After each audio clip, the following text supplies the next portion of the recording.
They buried a dead person. He was on Indian. And I saw the buried. No, we were. For coming here today. This is a beautiful day. So this is now the permanent resting place of Massasoit. So we think. We don't know exactly because we couldn't do DNA on his bones, but there were things that were found here when this was a burial ground that led us to believe that they belonged to Massasoit's grave. Things that were ceremonial, beads, and things like that. So they have all been put back here because they were taken out 100 years ago by the railroad company, which dug out this whole hill here for gravel to build the railroad. Back then, they didn't care that these were Native American graves, so they just dug them up.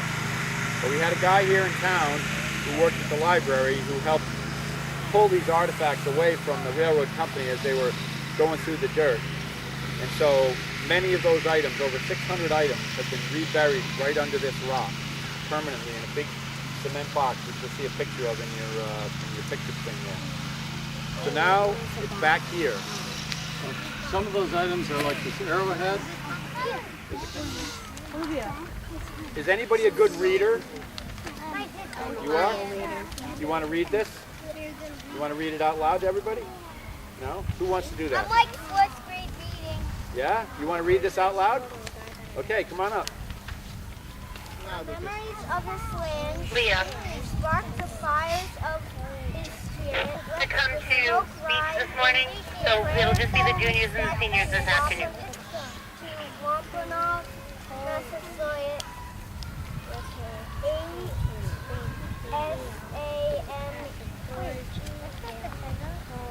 It's pronounced Ousamequin. That was his name. Yellow Feather, leader of the Wampanoag Nation, division and 1620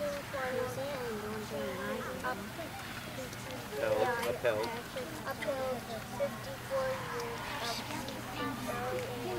years of Great job. Great job. So this is now forever here, so you can bring your friends and family to come see where Massasoit is permanently buried now, and hopefully will never be dug up again. See you later. But there's also places in Warren that you can see other stuff. Has anybody ever been to his spring on Baker Street? No. Yeah, you have, right? No. So there's a rock, it's about this big, where there's a plaque, and it shows where Massasoit's spring was, and that's where he camped. And up until about 100 years ago, you could still go and get water out of the spring, but they capped it off. But they put a beautiful plaque there to honor his memory of his camp, because he was a friend of the white man. There's also Hugh Cole's well. You guys go to the Hugh Cole Elementary? Yeah. Well, do you know his well? Yeah. You've been out to his well? That's nice. It's not far from the school. You can walk there. And it's where Hugh Cole was the very first settler of Warren. He's the very first person to buy land from the native Wampanoags. And he had to leave during the war, but when he came back, he started a farm about where the middle school is and dug his well out behind the school, and it's still there to this day, and you can go and see that and sit by it by the river. I went to How many of you have been to the George Hale Library? Awesome. Wait, what is it? Our library in Warren? George Hale. And how many of you have been upstairs to the museum? Wow, awesome. So what's being passed out now is a coloring book of items that are in our museum upstairs in the library. Things like stone axes, and there's a mask, and some really interesting stuff, old pots and things. So you can take this home with you as well and color it whenever you want. Any more? Stop it. So if you lived here a few hundred years ago, would this be a good place to live? You were a Native American and you were living here. Would Warren be a nice place to live? We need to pay attention. Yeah, what do we have here? Why would it be a good place to live? Yeah, Massasoit was buried here. What did they eat? Yeah, we ran out of that. What did people eat? Huh? What? Anybody else need coloring? What could they get out of the river here? Thank you. Fish, right? What else? Anybody ever dug for clams? Yeah. Frogs, right? I don't know how many of those you would eat, yeah? Lobster, right? So there were a lot of good things to eat right nearby. Yep. They lived in what's called reaches, and those were small portable houses that they could move around from place to place. Sometimes they would live here in the summer, and then other times they would move inland during the winter. Deer? Okay. Yeah, what else? And you just did. What is that? Pigs. Well, the Europeans brought pigs, and the native people who lived here didn't have pigs, and they didn't like the native, the English pigs, because they would eat all their crops. What would the Native Americans grow here to eat? I'm so tired. Bears, they might eat a bear or two, but mostly deer and small animals. Okay. But they could grow corn and squash. Oh, thank you. And beans. Okay. So this is an arrowhead, okay? And these were made by hand out of a piece of stone, and they were very carefully chipped.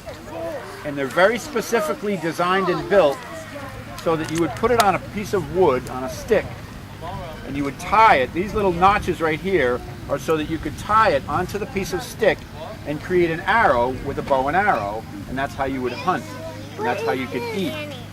So that's what this is. And they're all over New England in the ground from thousands of years of the natives hunting. This is a clay pipe, or the remnants of a clay pipe. It would have had a long piece out here that the English used to smoke tobacco. So that's what this is. Yes. I found like 6 of those arrowheads. Wow, look at you. Around here? I did. Yeah, where did you find it? In your backyard. See that? All right. Do you live in Warren? Yeah. So you heard him say that he found some arrowheads in his backyard. That tells you that there were lots of people living around here. You may be living in a place that other people lived for a long, long time.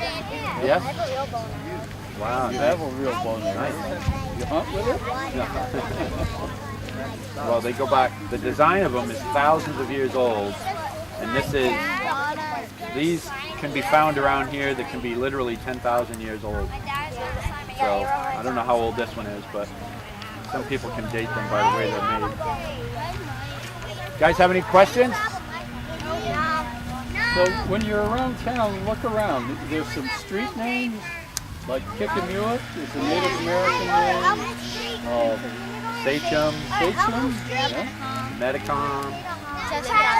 And of course, No, that was named after an English person. Huh?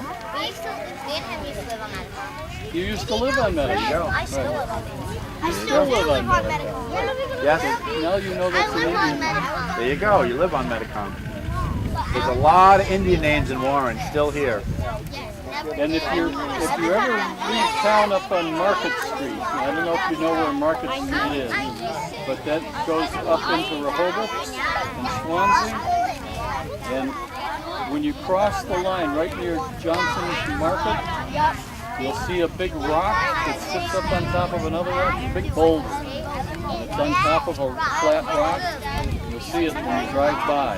Okay? That rock is called King's Rock, and it was a place where Native Americans used to grind their corn on the rock, and they used to have big bonfires there because that's a hill that you can see all around, especially when the leaves are off the trees. So that was a place called Wigwam Hill that they used to gather. So, have you guys ever been to Plymouth Plantation? Yes. Well, if you go there now, it used to be just the English village, right? You know, with the thatched roof huts and all of that. Yeah. Now they've added a Wampanoag village, a real, exact copy of a native Wampanoag village, and there's actually living Wampanoags that stay there and greet you as you walk into that village and tell you all about the life that they lived here. And they'll show you their homes and how they built canoes and how they cooked and everything. So if you ever go, make sure you go to the Wampanoag village at Plymouth Plantations. It's really amazing to go there and see it. And you will get the feeling of how they used to live right here in Warren. So, I guess that's about it. I don't know what else to say. Thank you, guys. All right, guys. Have a safe day. Thank you. Thank you. You're very welcome. Yeah.